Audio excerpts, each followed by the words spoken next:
सभी का। मैं हूं आपके साथ प्रियंका राय और आप देख रहे हैं प्रदेश का number 1 news channel news 18 Rajasthan. वक्त आ चुका है लाइव खबरों के सुपर डोज का, राजस्थान लाइव का। इस बुलेटिन में प्रदेश की हर छोटी और बड़ी खबर पर पूरे विश्लेषण के साथ रखेंगे नजर, साथ ही नए कलेवर के साथ आपसे जुड़े हर मुद्दे को प्रमुखता से दिखाएंगे जिसका आपसे सीधा सरोकार होगा। तो चलिए शुरू करते हैं राजस्थान लाइव।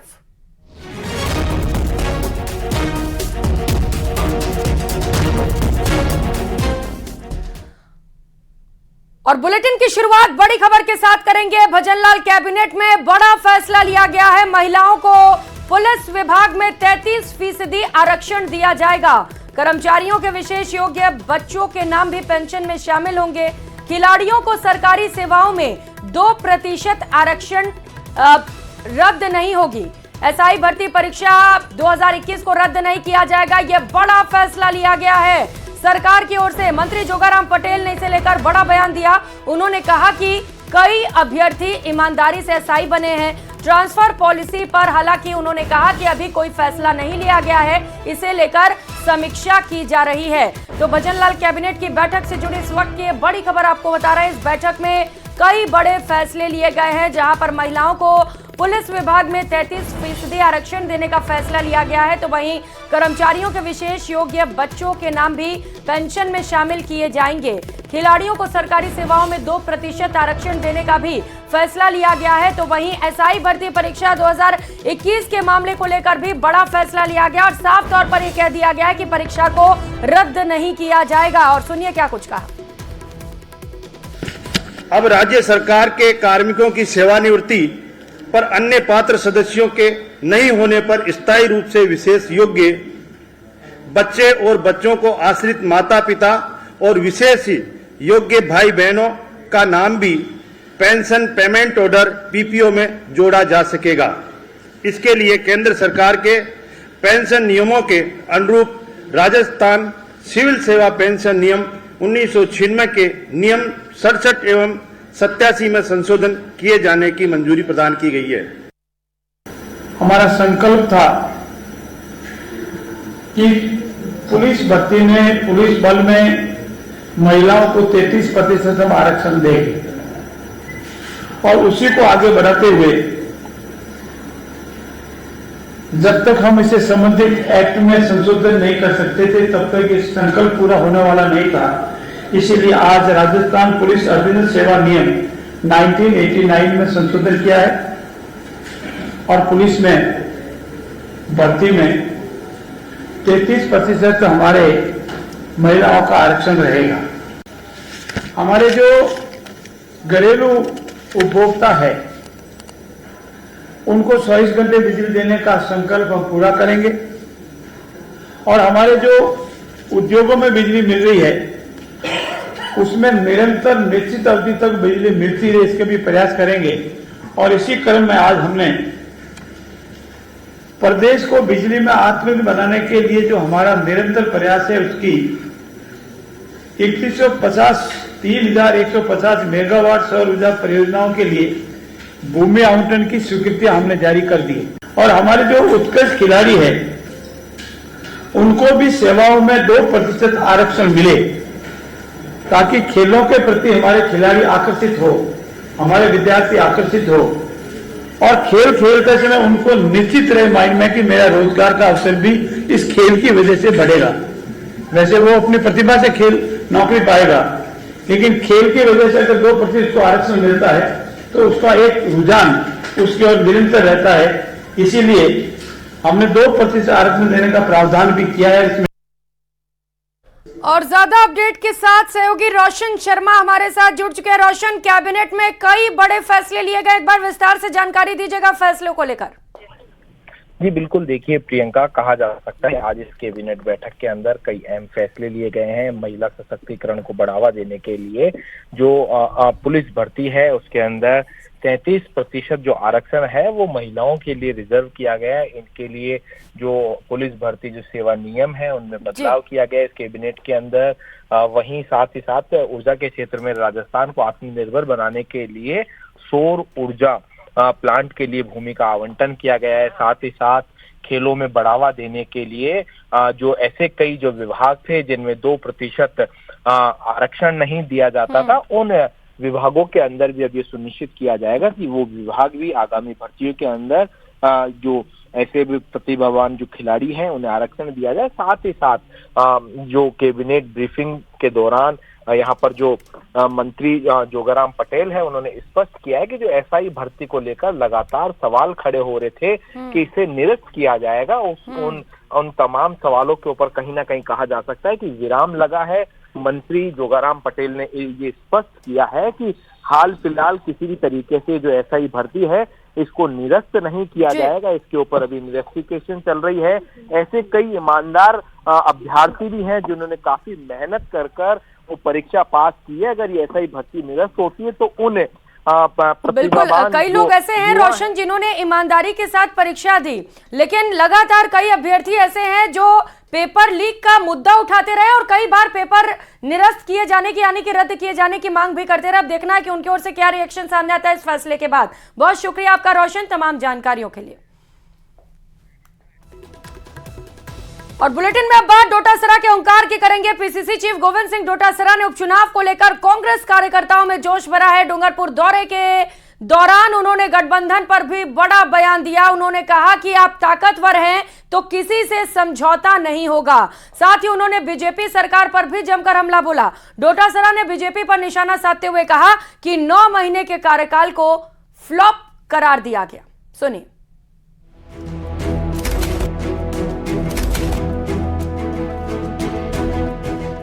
उपचुनाव को लेकर डोटासरा ने ठोकी ताल। सभी 6 सीटों पर प्रत्याशी उतारेगी कांग्रेस।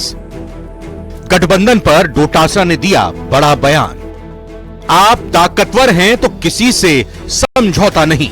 उसमें नवीनीकरण का उद्घाटन किया और उसके बाद में हमने 84 विधानसभा क्षेत्र की कार्यकर्ताओं की बैठक ली है। राजस्थान में 6 सीटों में विधानसभा उपचुनाव होने वाले हैं। इसे लेकर कांग्रेस ने भी तैयारियां तेज कर दी हैं। यही वजह है कि पीसीसी चीफ गोविंद सिंह डोटासरा डूंगरपुर के दौरे पर हैं, जहां उन्होंने कांग्रेस पार्टी की मीटिंग ली। डोटासरा के बयान से संकेत मिल रहे हैं कि उपचुनाव में कांग्रेस सभी 6 सीटों पर प्रत्याशी उतार सकती है। हालांकि उन्होंने गठबंधन को कहा है कि उस पर फैसला हाईकमान करेगा और उनकी ओर से जो भी फैसला होगा वही मान्य होगा। आज की तारीख में हम कांग्रेस को मजबूत कर रहे हैं, मजबूत हो रही है। सभी 6 जगह हम कांग्रेस पार्टी चुनाव लड़ेगी, लेकिन जो देश की परिस्थितियां हैं उस देश की परिस्थितियों में इंडिया गठबंधन को मजबूत करने के लिए, भारतीय जनता पार्टी को सत्ता से हटाने के लिए, लोकतंत्र को बचाने के लिए, संविधान को बचाने के लिए अगर पार्टी आलाकमान कोई भी समझौता करता है तो वो समझौता हमारे लिए लागू है। वो पार्टी आलाकमान करता है समझौता। इसलिए आज की तारीख में हम 6 के 6 जगह कांग्रेस पार्टी चुनाव लड़ने जा रही है। पीसीसी चीफ गोविंद सिंह डोटासरा ने प्रदेश की बीजेपी सरकार पर जमकर हमला बोला। डोटासरा ने बीजेपी सरकार पर निशाना साधते हुए 9 महीने के कार्यकाल को फ्लॉप बताया कि ब्यूरोक्रेसी काम नहीं कर रही है, जनता के काम नहीं हो रहे हैं और जनता के चुने हुए जनप्रतिनिधि, वो भारतीय जनता पार्टी के चाहे मंत्री हो, चाहे विधायक हो, चाहे एमपी हो, उनको कोई पूछ नहीं रहा है, उनकी कोई काम नहीं हो रहा है। इस सरकार का 9 महीने का कार्यकाल बिल्कुल फ्लॉप कार्यकाल है। किसी तरीके से कोई काम नहीं हो रहा है। उन्होंने कहा कि प्रशासन पर ब्यूरोक्रेसी हावी है और जनता के काम नहीं हो पा रहे हैं। पेपर लीक केस को लेकर डोटासरा ने कहा कि ऐसे माफिया के खिलाफ सख्त कदम उठाने चाहिए। ये इनकी परीक्षाएं होने दो। अगर ये पेपर लीक नहीं होने देते हैं तो हम धन्यवाद देंगे। इस सरकार के अच्छा काम कोई करेगी तो हम भी धन्यवाद देंगे, क्योंकि सबका उद्देश्य एक ही होना चाहिए, चाहे वो आम नागरिक हो, नेता हो, मीडिया हो, कि ऐसे गिरोह पनपे नहीं, इनको सख्त से सख्त सजा मिले और अंतिम व्यक्ति तक जिसने भी बेईमानी की है उस तक पुलिस पहुंचे, कानून पहुंचे और कानून के मुताबिक उनको सजा हो। इसमें किसी की कोई दो राय है ही नहीं। ये चाहे किसी की सरकार के समय, किसी के समय हुआ हो, हमें इससे कोई फर्क नहीं पड़ता। डोटासरा ने शिक्षा महकमे को लेकर भी निशाना साधा। उन्होंने कहा कि शिक्षा मंत्री को शिक्षा से कोई लेना देना नहीं है। उन्होंने साइकिलों के रंग बदलने के सरकार के फैसले पर तंज करते हुए कहा कि रंग बदलने से क्या होगा, रंग बदलने से अच्छा तो कुछ नवाचार करना चाहिए था। न्यूज़ 18 राजस्थान के लिए डूंगरपुर से जयेश पवार की रिपोर्ट।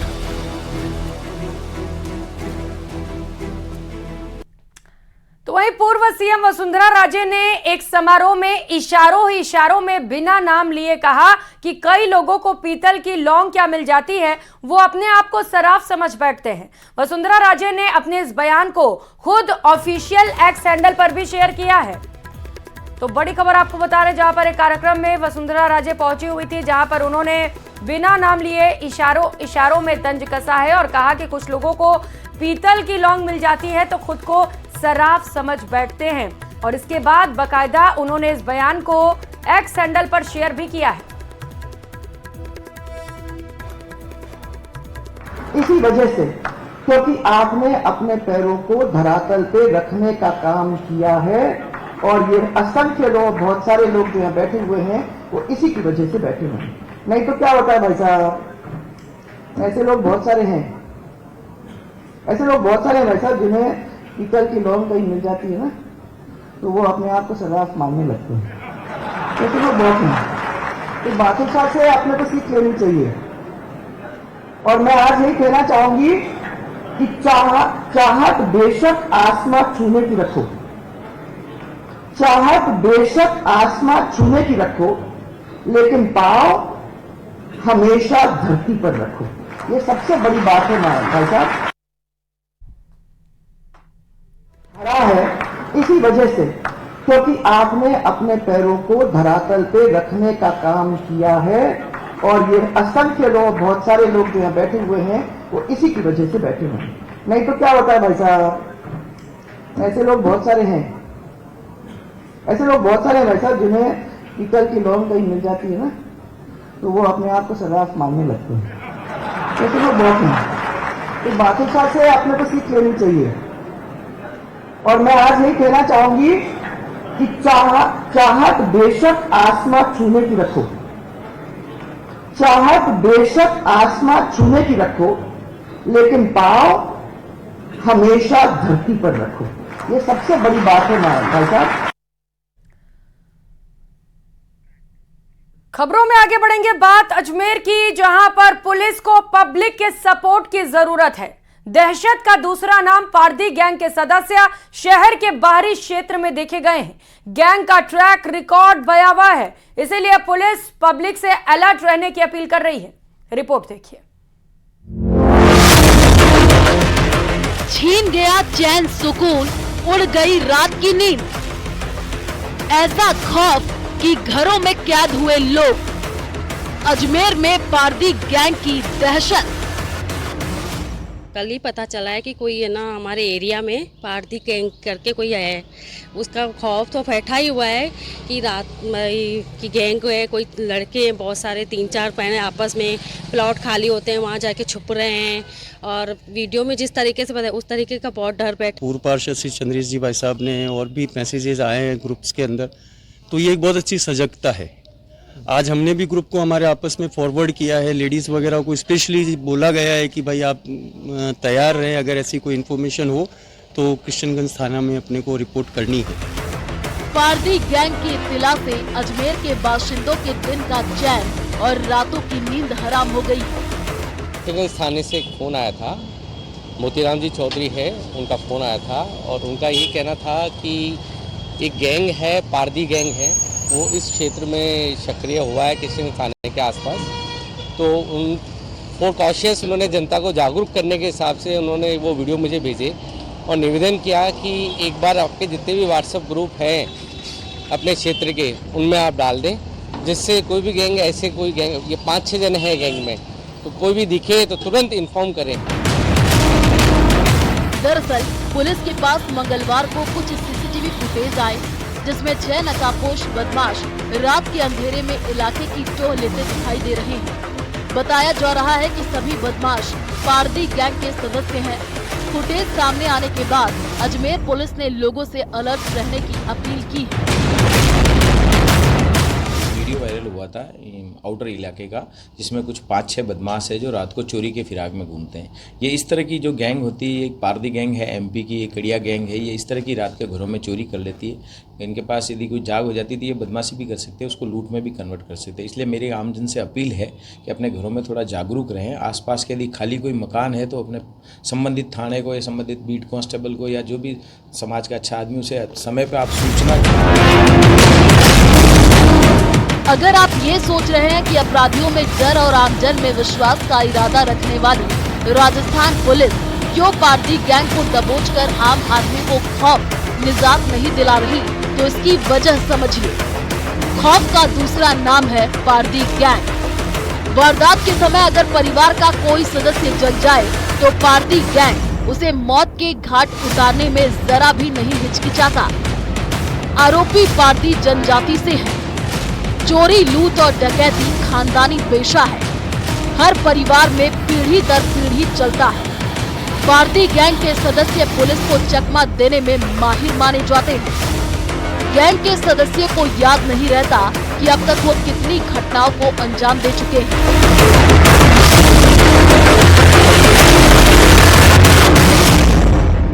गैंग के सदस्य अपनी बेटियों की शादी करने के लिए लड़के की काबिलियत से ज्यादा उस पर दर्ज मुकदमों की संख्या को प्राथमिकता देते हैं। जनजाति के लोगों का मानना है जिस लड़के पर जितने अधिक मुकदमे दर्ज होंगे वह उतना ही कामयाब होगा। चोरी चकारी इनका धंधा है और हत्या करना गैंग के सदस्यों के लिए बेहद आम बात है। इसलिए पुलिस लोगों से अलर्ट रहने की अपील कर रही है। अजमेर के किशनगंज थाना क्षेत्र में पारदी गैंग का एक गिरोह सक्रिय है, जिसके कारण स्थानीय लोगों में दहशत का माहौल है। इस मामले को लेकर पुलिस ने भी आम जनता से सतर्क रहने की अपील की है। साथ ही अभी रामदेवरा के जाने वाले यात्रु भी लगातार अलग अलग मार्गों से गुजर रहे हैं। ऐसे में सभी को अलर्ट रहने की हिदायत भी यहाँ पर दी गई है। साथ ही अगर इस तरह के कोई गिरोह अगर किसी को नजर आता है तो तुरंत पुलिस को सूचित करने का यहाँ पर अपील भी की गई है। कैमरा पर्सन कौशल सेन के साथ अशोक सिंह, न्यूज़ 18 अजमेर। उधर सिरोही की ग्राम पंचायत जैला में राजस्व चोरी का मामला सामने आया। आरोप है कि करोड़ों रुपए की सरकारी जमीन को भूमाफिया के जरिए अतिक्रमण कर औने पौने दाम में बेच दिया गया। आलम यह है कि न्यायालय के आदेश की पालना भी नहीं की गई।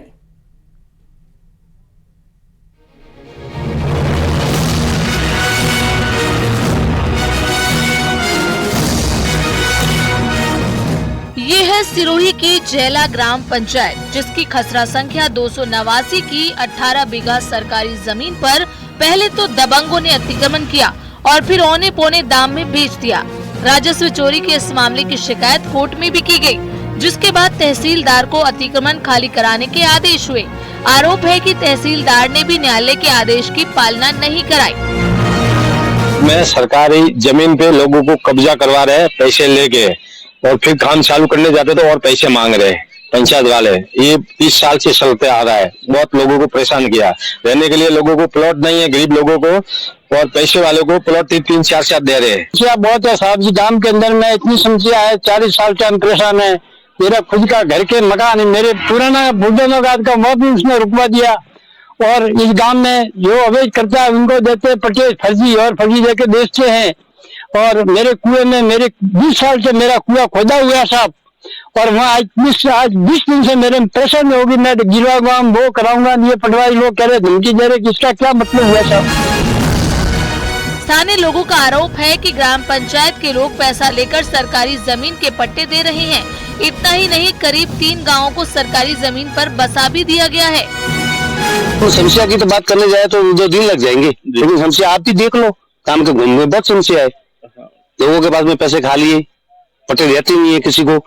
पैसे भी आज दे देते हैं तो बोलते हैं अगली बार हमको वोट देंगे तो पैसे प्लॉट मिलेगा, वरना मिलेगा नहीं। हम लोग परेशान है। 33-50 साल में कोई प्लॉट भी नहीं दिया मेरे को।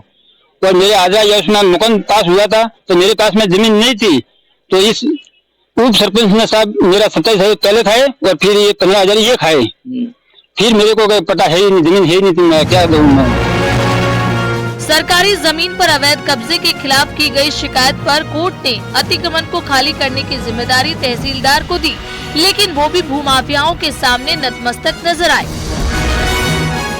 न्यायालय द्वारा अतिक्रमण करने वालों को कोर्ट की बेदखली के आदेश भी हुए, लेकिन वो आदेश सिर्फ कागजों तक ही सीमित रह गए। सरकारी जमीन पर कोर्ट के आदेश के बाद अब माफिया आवासीय प्रस्ताव लाकर जनता को झांसा दे रहे हैं। पटवारी और आरआई ये केवल मात्र कागजों में खाना पूर्ति कर लेते कि आज आपने बेदखल कर दिया, लेकिन भौतिक रूप से अतिक्रमण मौके का भी यथावत है और जिसकी मॉनिटरिंग किया जाना आवश्यक है। अन्यथा ये अतिक्रमण मौके पर यथावत रहेगी और कागजों में चलेगा कि सब बेदखल कर दिया गया, लेकिन भौतिक रूप से बेदखल नहीं होता और एक्चुअली उस आदेश की क्रियान्वित भी नहीं।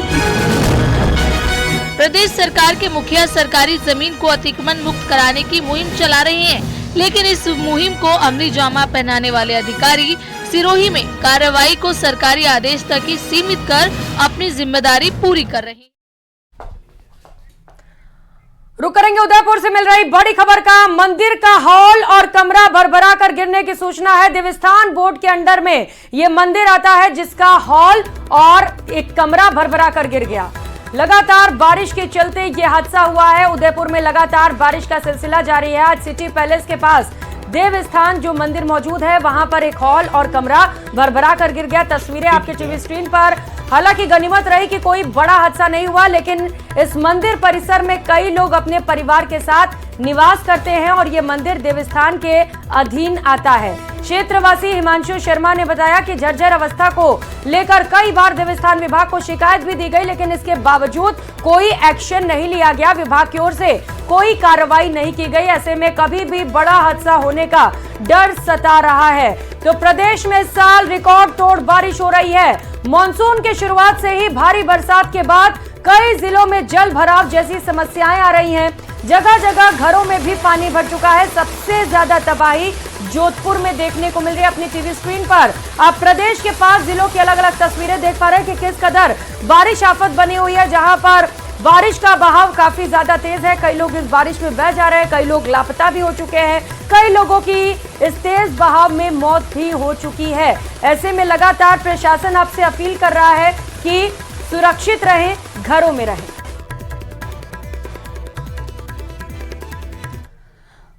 अगली खबर मध्य प्रदेश की राजधानी भोपाल से है, जहां पर सरोजनी नायडू स्कूल की छात्राओं ने स्कूल प्रबंधक के खिलाफ प्रदर्शन किया। छात्राओं ने स्कूल के बाहर प्रबंधन के खिलाफ नारेबाजी भी की। गुस्साई छात्राओं ने स्कूल में जमकर तोड़फोड़ की। छात्राओं का आरोप है कि उन्हें क्लासरूम की सफाई करवाने के लिए कहा जाता है। इतना ही नहीं, स्कूल में लेट आने पर टीचर घंटों घंटों बाहर धूप में खड़ा कर देते हैं, जिस वजह से कई बार छात्राओं की तबीयत भी बिगड़ चुकी है। ये प्रदर्शन की तस्वीरें आप देख पा रहे हैं। आखिरकार जब सब्र का बांध टूट गया तो छात्राओं ने प्रदर्शन शुरू कर दिया। दरअसल छात्राओं का आरोप है कि स्कूल का जो मैनेजमेंट है वो उनसे साफ सफाई कराता है। अब बड़ा सवाल यह है कि अगर छात्राएं साफ सफाई करेंगी तो पढ़ेंगे कैसे? देश का जो भविष्य है, छात्राएं उनसे अगर साफ सफाई कराई जाती है तो आखिर देश के भविष्य का क्या हाल होगा? प्रदर्शन काफी ज्यादा उग्र भी हो गया, जहां पर छात्राओं की ओर से तोड़ फोड़ भी की गई। अब देखना है कि मैनेजमेंट इस पूरे मामले पर क्या कार्रवाई करता है। और इसी के साथ इस बुलेटिन में फिलहाल इतना ही। आगे देखिए 20 मिनट में 20 खबर। नमस्कार।